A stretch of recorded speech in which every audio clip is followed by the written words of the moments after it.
Do you see any value or benefit in the U.S. government building a reserve of Bitcoin? So, we're not allowed to own Bitcoin.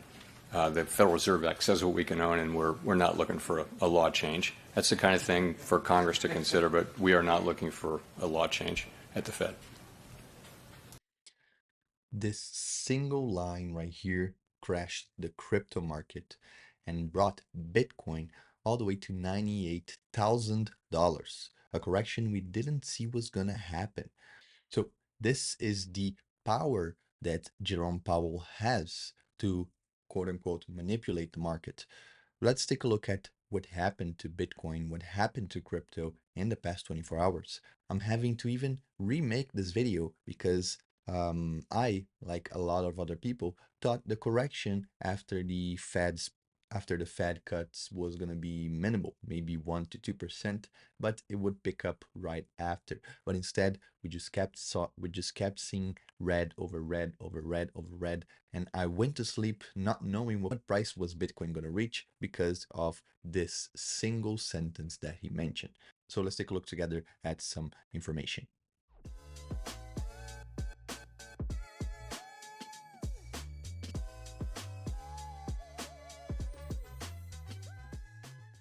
Nothing was shaking the fear and greed index. We have been stuck at the 80 for a lot of days now. For weeks that we have been stuck at the 80 fear and greed index, and now we finally dropped below the 70s. We are at 69 greed factor. And if you look right here at the charts, this right here is right after the Fed. Look at how steep. We just saw this. We saw something similar just in December 5th, but look at how steep this was. It reached all the way to the 98,700. Ethereum, same thing. We haven't seen candles like these, just this one right here on December 10th, and this huge candle with the wick right here, which was during the Black Swan event, I believe. But look at this. It went down all the way to the 35.50. So huge dips. But this is not only for crypto. Crypto was not the only one affected. We look right here at these news. The S&P falls sharply after the Fed cuts rate by 25 base points. You can see that the Fed also mentioned that next year we're going to have less cuts than predicted. So instead of 3, we're going to have just 2, and the expectations for inflations went above what they expected. So now it is at 2.5. So overall, good for 2024, but for 2025, it is a little bit worse than it is right now because the expectations is for inflation to increase a little bit, and that tanked the S&P 500. You can see right here, Tesla even reached $100. I'm not sure if it reached it, if it went even below, but the candle was just boom like this, straight down, right as Powell was speaking.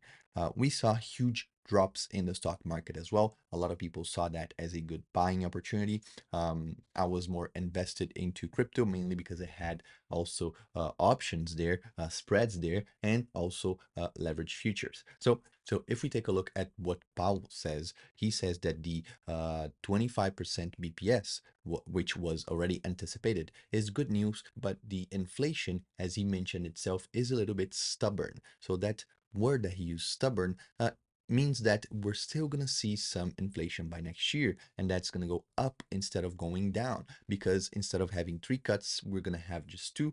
Doing rate cuts one after the other, I don't think that's really good for the economy. I think we need to let it ride a little bit and then go back again. Maybe we will have some more updates next year, but the outlook for inflation went up a little bit, and that caused mass panic, so we can say.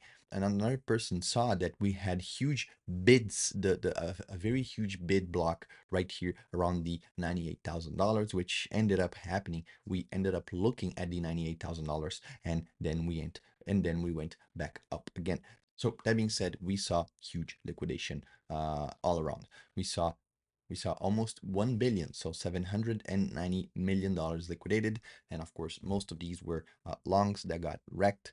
83% of these were longs, actually. So that brings us to the map itself for the liquidation. We see that a lot of people took in some longs right at the $100 $101,000 Bitcoin and 100x longs. Of course, there's always people who are going to be crazy degenerates on this, but we still have a lot of shorts right here on the top to get liquidated on the way up back to the 105, maybe $106,000. This will be a little bit of a squeeze if we start triggering them because they're all together. We don't have like lower spots. Just right here maybe could be a little bit of a lower spot, but we overall have this density all over the place up until the 106,000. So we need to be careful with that.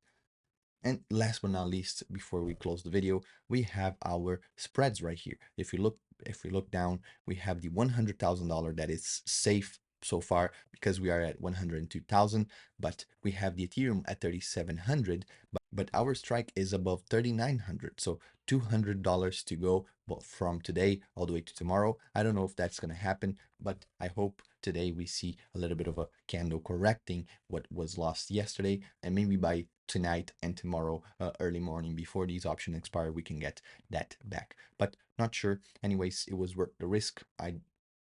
Me personally, I thought the correction maybe was going to be 1, 2, 3%, but not the 5 to 7% that we saw in the markets overall.